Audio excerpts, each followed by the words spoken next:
আসসালামু আলাইকুম প্রিয় বন্ধুগণ, কী অবস্থা? সবাই কেমন আছেন? আশা করি আলহামদুলিল্লাহ ভালো আছেন। তো প্রত্যেককে প্রথমে জানাই হচ্ছে ঈদুল আজহার শুভেচ্ছা। ঈদ মুবারক, ঈদ মুবারক, ঈদ মুবারক। এই যে দেখতেছেন যে আমাদের কেন্দ্রীয় ঈদগাহ সূর্যপুর শাহী ঈদগাহ, তো অলরেডি সূর্যপুর শাহী ঈদগাহর উদ্দেশ্যে রওনা দিয়েছি ঈদের নামাজ পড়ার জন্য। তো বিশেষ করে প্রথমে দেখা হলো হচ্ছে হুমায়ুন কাকার সাথে। একটা খুব দুঃখজনক বিষয়, যে কোনো একটা দুর্ঘটনার কারণে হুমায়ুন কাকার হাতটা ভেঙে গিয়েছে। আসলে আমাকে খুব আদর করে, আমিও কাকাকে খুব আদর করি।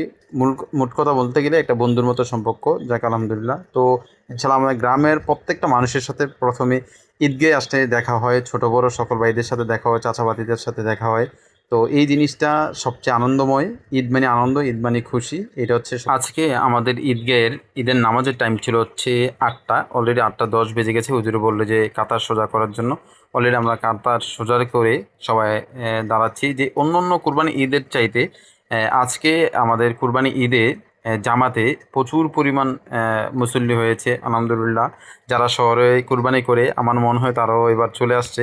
অনেকে আসে, অনেকে আসে না। আমার মনে হচ্ছে যে এবার সবাই আসছে। তো বিশেষ করে আসলে খুব সুন্দর একটা মুহূর্ত ঈদের দিনটা।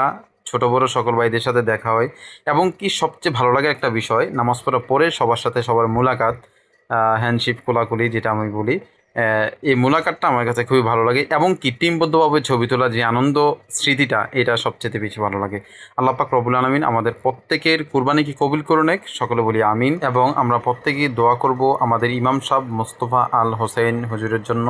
হুজুর একটু শারীরিকভাবে অসুস্থ, এবং আরেকজনের জন্য দোয়া করব যে আমিও সবার জন্য দোয়া করি আল্লাহ পাক রব্বুল আলামিন যেন প্রত্যেকের আফত বালা মুসিবত থেকে হেফাজত করে এবং প্রত্যেকের শরীর স্বাস্থ্য ভালো রাখে। যে যে অবস্থায় আছে সেই অবস্থায় যেন আল্লাহ পাক ভালো রাখে, সুস্থ রাখে। তো সবাই ভালো থাকবেন, সুস্থ থাকবেন। আল্লাহ হাফেজ। আসসালামু আলাইকুম। ঈদ মোবারক।